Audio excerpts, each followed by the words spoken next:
Well, the Milwaukee Bucks showed the Celtics how it's done, and now it looks like the Celtics are going to be locked into that second seed. We'll talk about that. And the big question right now is it me? Am I wrong?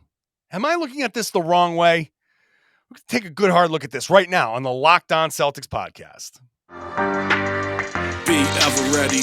Recognize the city of champs. Boston, baby, we do what you can't. Locked on number 18, Tatum and Brown, J-team, step back.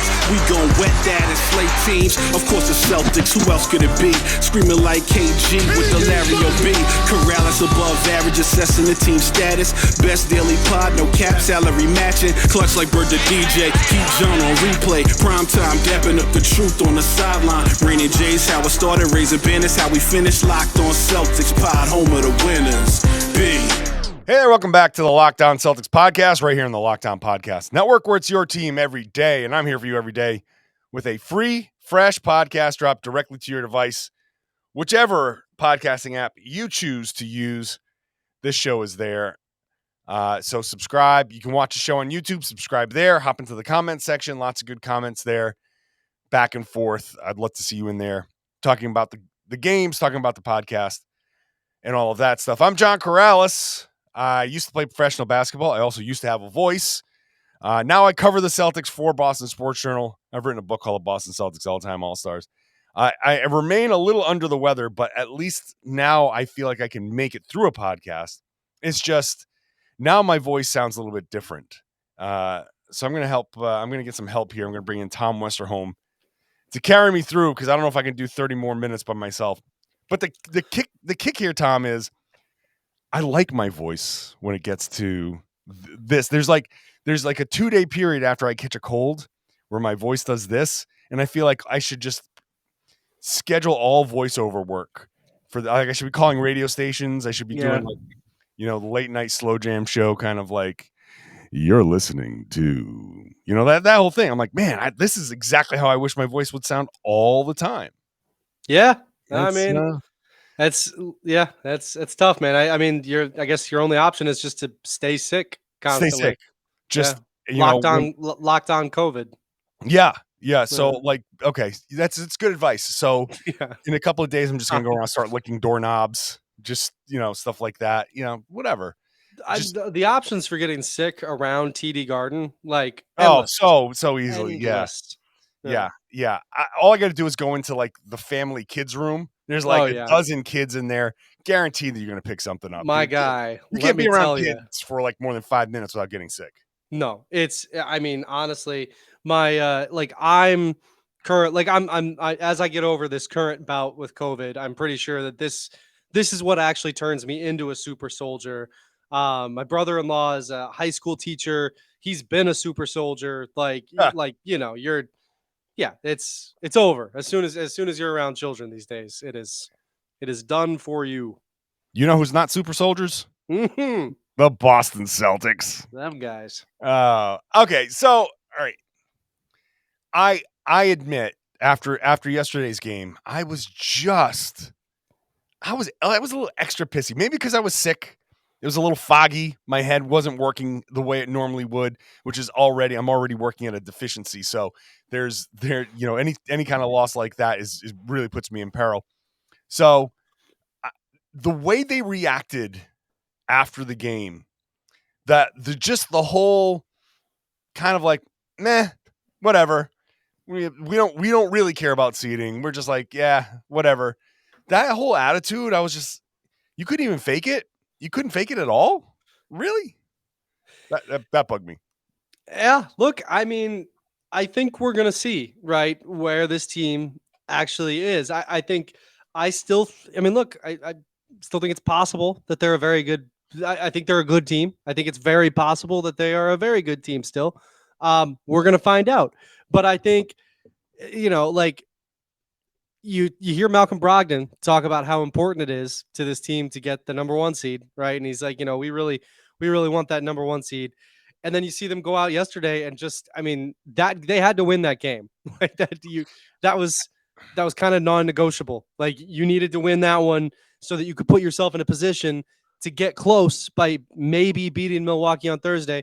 If the number 1 seed means that much to you, then you had to win that one. Yeah. And you know what? It was, I mean, it was pretty clear that they weren't that affected by it. So yeah, I mean, I guess I feel like I've got my answer. They've been waiting around for the playoffs ever since they or they're just not that good. And it's going to be one of the two. And I think they're good. So I I think do they've think they're kind of, good. I still think they're good. So I guess at this point we're just, they've kind of, we've talked about it before, right? Jaylen Brown, Jayson Tatum, these guys have been to the postseason a lot, like more than Paul Pierce had, Sure. had before the 2010 series, right? Like they are that experienced at this point. So sure, if you think that you can just walk into the playoffs, show it to me, I guess. But yeah, I mean, it was a gross game. Like they looked terrible, they looked uninterested, and as long as that's the case, yeah, you're not getting the number one seed. I'm Yeah. sorry. I guess, look, the question I really have is it me? Am I the one? Am I the one who's put the importance in the wrong place? Am I the one who has put the emphasis in the wrong place? Is it me that has made something important and therefore I'm projecting its importance on the team and they're not living up to that, so I'm bashing the team? Is it my fault that I have this kind of suddenly negative perception of the team? I'd like to think I'm not riding the roller coaster too much. I feel like throughout the entire course of the season, losses have come in stride. And there have been moments that I'm concerned, but since the All-Star break, they had those 3 games, and I thought after that San Antonio win, I was like, okay, they're getting it. They're back. Forget it. The stuff that I was worried about before, it was just a little bit of a lull. They're back. And then they do that against Washington, and then they don't care after the game. They don't seem to care much at all after the game. And Tom, they're making me agree with Boston Sports Talk Radio. They're making me agree with sports talk radio hosts who are like, do they even care? And I'm like, oh my God, I'm saying the same things. And I've always judged myself as, if I'm agreeing with them, then I'm the one that's wrong, because they're always wrong. So I'm starting to think like maybe I shouldn't have put this emphasis on the top seed. Maybe it just was like, whatever. Like they played, they did their thing, and then they got to the All-Star break, and then Tatum was just like, okay, I'm shutting it down. Like Tatum has pulled back. There's no doubt about that, right? Tatum has pulled back. He's not playing at his absolute best. I don't think so. Yeah, I mean, he's not playing at his best. I mean, the degree to which that's on purpose and that's just like he's kind of off right now. The degree to which that's the case certainly matters quite a bit because like if he goes into the playoffs on like a little bit of like a let's call it a cooler streak, right? Because Yeah. I think we can all agree that Tatum is a little streaky. But if he goes into the playoffs, kind of cooled off a little bit, that's problematic. But if he's kind of pulling back and just kind of trying to win enough games to make sure they stay, in the top half of the East, and it's all good, whatever. That this team is built for the postseason anyway. Like, fine. Like, as long as that's the case, then yes, a game against the Wizards on March 28 doesn't matter that much. But maybe it's us, maybe you're right. Maybe we're the ones putting the emphasis on the wrong thing, but I'm watching this Bucks team, man. That number one seed looks pretty important. Like having a potential game 7 in Boston seems pretty important.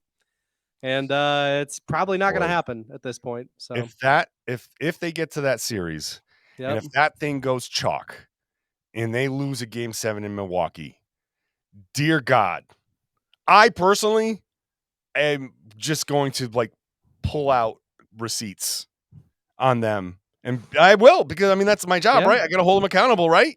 Like you guys said it doesn't matter. You guys said Jayson Tatum after that loss against Washington, you said, hey, we won a game 6, and you come into this series, you kind of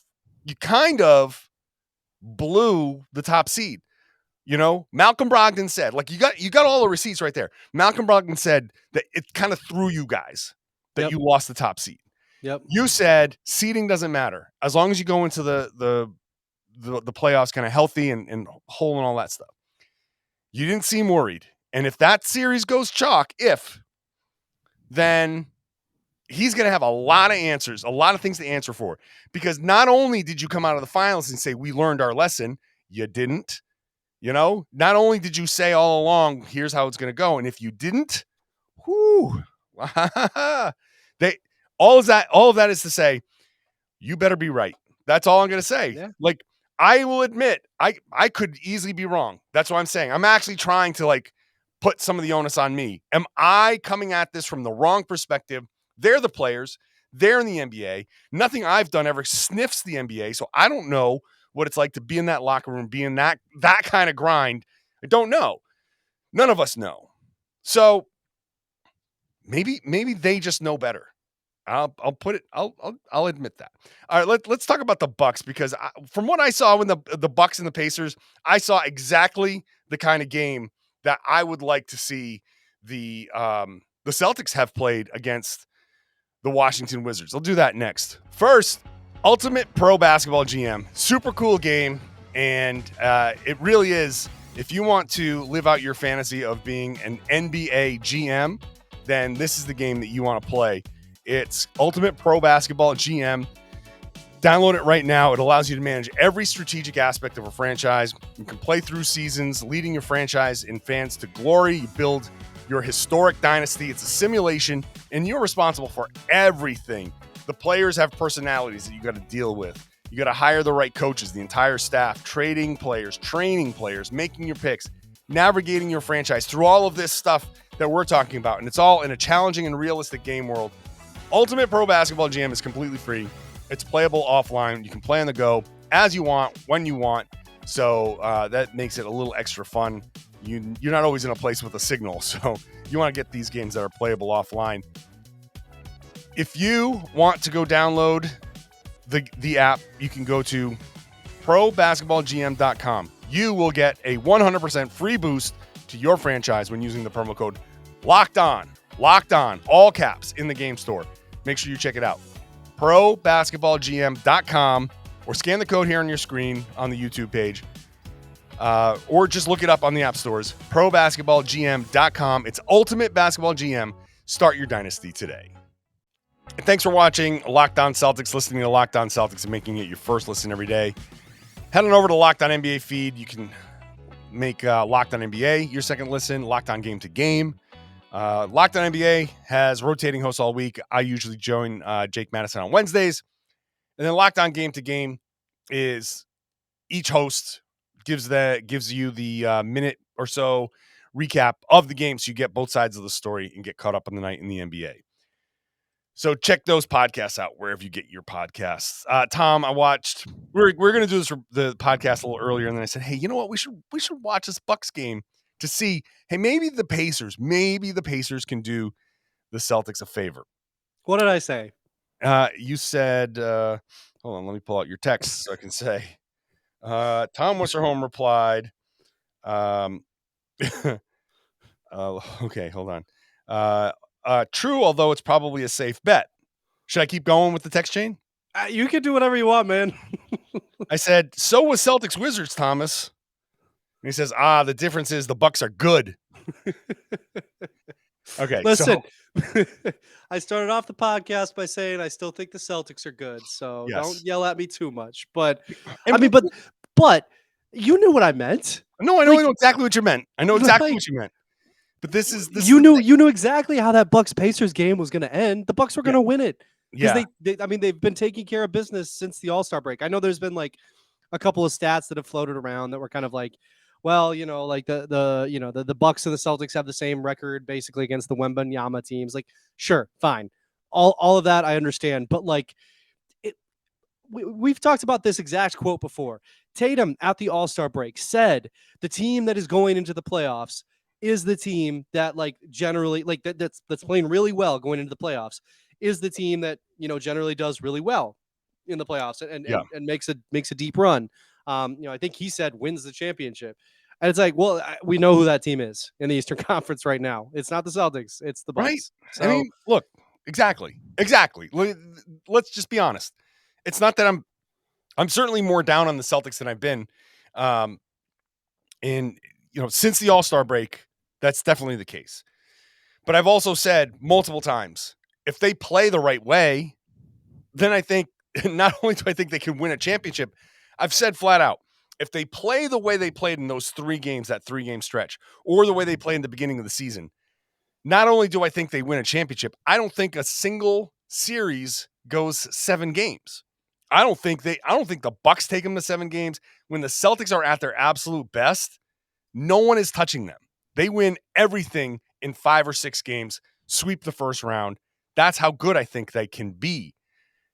But when I did the podcast the day after the Spurs game, I read that Popovich quote about that 2014 team had guys that got it.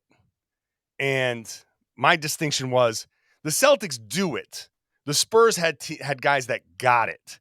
And there's a real line there where it's one thing to do it, but if you truly understand it, then it becomes your like part of your personality. It's like being nice, acting nice, and being a nice person. It's a lot of people can go out there and act nice to your face, but how many people are actually nice? And that's where I watched this Bucks team kind of struggle a little bit. And, Indy didn't have what they didn't have. Halliburton, they didn't have a few guys in this game. Shorthanded, much like the Wizards were. They hung around. The Bucks didn't trail, but the Pacers hung around. And then in the second half, it started to pull away. And next thing you know, you look up and it's like 140 to 120. All of a sudden, it's just like, oh, this is a 20-something point game. Like, this is exactly Giannis is dunking, like through people. Like Giannis just said, we're done here. And that's, to me, I look at the Bucks, the way they're playing now, it's like they've got that Giannis, that's the dominant, that's the MVP. That's an MVP right there. Like, yeah, sorry. When I say Tatum's not at that level, Tatum's not making the play that Giannis made. No way. Like, no. Giannis made you know what? I'm dunking now. And that's, Tatum is that tier right below, but I'm sorry. Like when the difference is when the Celtics beat the Bucks last year and they didn't have Middleton and all that stuff, and the Celtics, we thought, did a good job defending Giannis. He still averaged like 40 points a game. Right. Yeah, and when teams did a good job on Tatum, right, it's like six, 7 turnovers, and that's like, yeah, it was obvious. It's just not the same. It's just not the same. Like that to me, I guess that might be the biggest way I can describe the difference. Yeah, and look, I think, I was gonna say, no. How good are you when a team is defending you well? How good can you be? And that's where some guys separate themselves. Yeah. Well, and look, I mean, I'm with you on like the Celtics at their best, right? Like I think the Celtics at their best are probably the best team in the Eastern Conference. Like the amount of talent that is on this roster right now, and when they look like the team that's completely bought in and really taking advantage of all that talent, I mean, it's better than even Milwaukee. And I mean, I'm saying that on a night when Drew Holiday had 51, 8, and 8. like right. It's a little bit of a weird night for me to be saying that, I realize, but I believe that though. I mean, just up and down the roster, like the Celtics team is like 9-10 deep of just like really good, solid, quality players. And I mean that, that should matter. But I mean, it's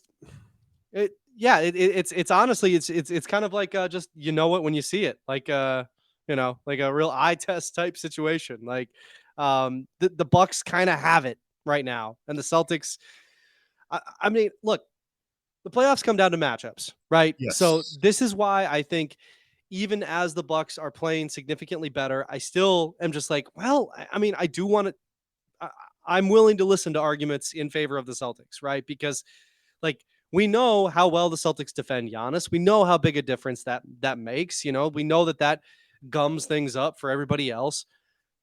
The Bucks are shooting a lot better this year, and that could play a major role. But like, this, I'm still very interested to see how these. I don't think it's like some kind of wash. I don't think that the Celtics have played themselves out of being contenders. But no. But here we are. Like again, you kind of know it when you see it. Yeah. I mean, you kind of just go with the information at hand, right? It's just all we can do. You go with the information that you have in front of you. Mm-hmm. And the information that we have right now is that the Bucks have spent 3 months now. Basically, the middle of January, I think, is when they started this turnaround. They had like a couple of losses to Miami, and then all of a sudden it just was like, boom, nope, you know what? Here we go.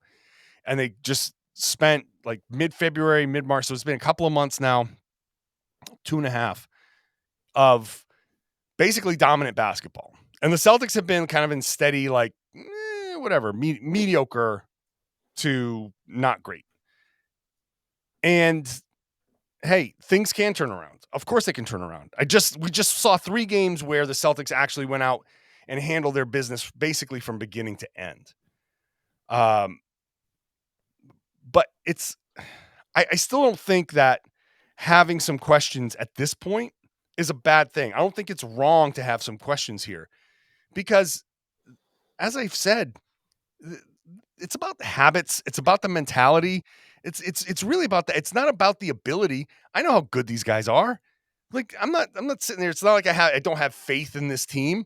Of course, this is a really good team. And as I've just said, at their best, they're better than anybody. But it's also, I think, fair in this little swoon of theirs, this little post all-star thing that they're going through that's been up and down. I think it's fair to question, like, are you guys really fully there? Are you fully there? Are your habits actually where they're supposed to be? Is everything kind of tied up? Is everything buttoned up here? Because I keep going back to Tatum because he's the head of the snake. It's not like Tatum's had the best season of his career, even though the numbers are better across the board. I still think like his shooting is off. Yep. His 3-point shooting is off. So he's been better. Basically, his season has been when he focuses on attacking, he's awesome MVP candidate. When he's looking for his 3-point shot and he focuses on his 3-point shot, he's, second team All NBA guy, which is still pretty good. Third team All NBA guy, which is still pretty good, but he plays at a much different level. Yep. Like he's like the 15th best player versus the 5th best player or the 3rd best player. And that to me is where the difference is. I don't know where he's going to be when the playoffs come around. I'm going to let you respond to that in just a second. First, we're going to talk about FanDuel Sportsbook, America's #1 sportsbook. And right now, you, new customer, get a no-sweat first bet of up to $1,000 here at FanDuel.com/locked-on. Massachusetts has just legalized sports betting, so a lot of you are just signing up. FanDuel is the place to sign up. Go to FanDuel, use that URL, FanDuel.com/locked-on. You sign up today, you get a no-sweat first bet, $1,000 in bonus bets back. If your first bet doesn't win, you can bet on anything. You can bet on money lines, point spreads. You can bet on teams that, which team's going to be cutting down the nets. You can be, the March Madness. You can bet on anything you want. And you can, put a parlay together to kind of increase your money. The app is safe. It's secure. It's super easy to use. Your payouts after you win get to your bank account within a couple of hours. So it's you get your money when you want it. Don't miss your shot at that no sweat first bet. Up to $1,000 when you join FanDuel today. Again, FanDuel.com/locked-on to sign up. Make every moment more with FanDuel. Just say, if you got to gamble, if you're going to, please gamble responsibly. All right, Tom, I went on a whole big thing. I kind of almost forgot what I was going to say, but go ahead. What do you? What's your response to the? Bring it all back together. No. I honestly, I think one of the things that we're seeing is just this. If you're worried about the Celtics being streaky, I think that's completely justified at this stage, right? Because there's for one thing, there's a history of it. For another thing, if you look at the stretch during which the Celtics were awesome. I mean, it's it's a line with a beginning and an end, and like we've seen them be good again. Like throughout the season, they've had moments where they've been quite good, but the stretch where they were awesome really kind of culminated with all those threes that they were knocking down at the beginning of the season. The stretch where they were awesome, it encompassed the run to the finals. It encompassed that lengthy stretch where they went from basically a play-in team to the second seed last year. Like all of that, we just kind of assumed like, hey, they put a lot of things together. I don't know, maybe they were just hot. Like maybe they're just a good team who got really hot for a lengthy stretch, and now we're seeing what like a perfectly solid upper tier Eastern Conference team looks like over the course of the year. Here's what happened. I'll tell you exactly what happened. We've seen it all year long. Focused Celtics are great. Mm-hmm. Unfocused Celtics, not so great. Mm-hmm. Ime Udoka thing happened. They came out, and I thought at the beginning of the season, like, this is actually pretty fortuitous because it happened right at the beginning of the season. They had no choice but to focus on basketball. They all came in. They all focused. They said, we're not going to let this thing define us. We're not going to sit here and come out slow and have everybody talk about, oh, well, it was Ime who was the reason why they were good. So they all came out super, super focused. And that's the good Celtics team. They came out, they played hard, they moved the ball, they had something to prove, and they were proving it. They got through November, the beginning of December, and they were awesome. And then it's the typical thing with this team. Once they feel like they've proven their point, that's when they kind of relax. And I definitely think that there's some level of just if they're the volume's at a 10, they turn it down to like an 8. Sometimes it's worse, but sometimes I think they dial it back just enough where they have letdowns. And I think that's what this was. I think they just simply came out focused.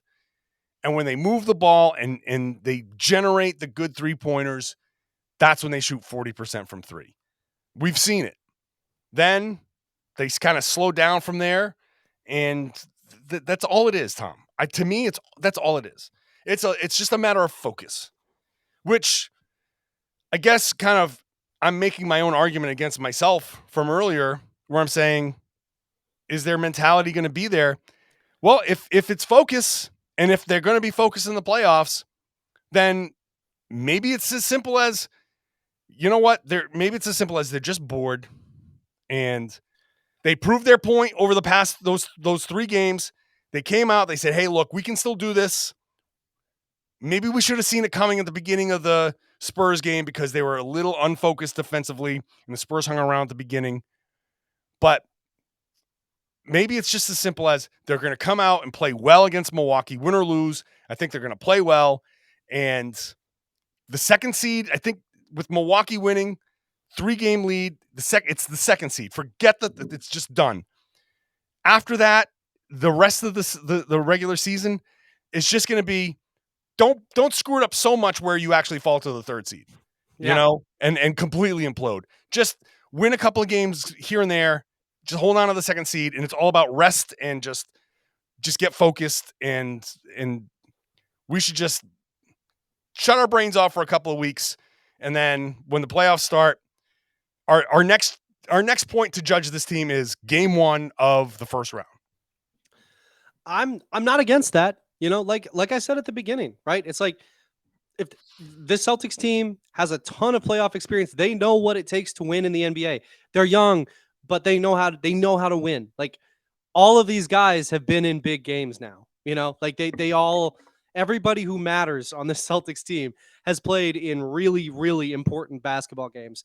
And so they know where they need to be. They know, when they need to be there. I think when you look back at the start of the season and that laser focus they had and just that beautiful basketball they were playing, of course there was going to be letdowns from that, right? Like you can't keep that up over an entire. I don't care how much inspiration you have, how much like let's all band together. I don't care how much of that energy you have. You can't keep that up for 82 straight regular season games. Like obviously you would like them to have maybe gotten it back together a little bit before and remained in the 1 seed. But here they are, and if they know how to do that, then great. No harm, no foul. If they go on a run to the finals again, if they make it to the NBA finals again, nobody's going to remember yesterday's game. Nobody's going to care that they lost to the 100%. Magic 3 times. Yeah, right. Who cares? Right. Truly, that's not what they were playing for this season. Yesterday's game was not what they were playing for this season. But show me. You got to, prove it. Yep. That's what it comes down to now. It's like, yeah, if you prove it in the playoffs, touche. None of this matters. It's 100% true. It's 100% true. And so, yeah. Do I think they can win? Of course I think they can win. Yeah. Do I think the Bucks are the favorites right now, though? Yeah, I think the Bucks are the favorites right now. That's as simple as that. It's going to be Celtics Bucks in the conference finals. I wholeheartedly believe Celtics Bucks in the conference finals. But right now, I'm like, I think it'd be the Bucks right now. Not that the Celtics couldn't win. Obviously they could, but just based on right now, the Bucks are playing great. Giannis looks great. That's a team that's won a championship and then failed and is like, we're not doing that again. So yeah, it's a little bit of a different motivation. I think it's a little bit different when you win it and then you got to go back. I don't know.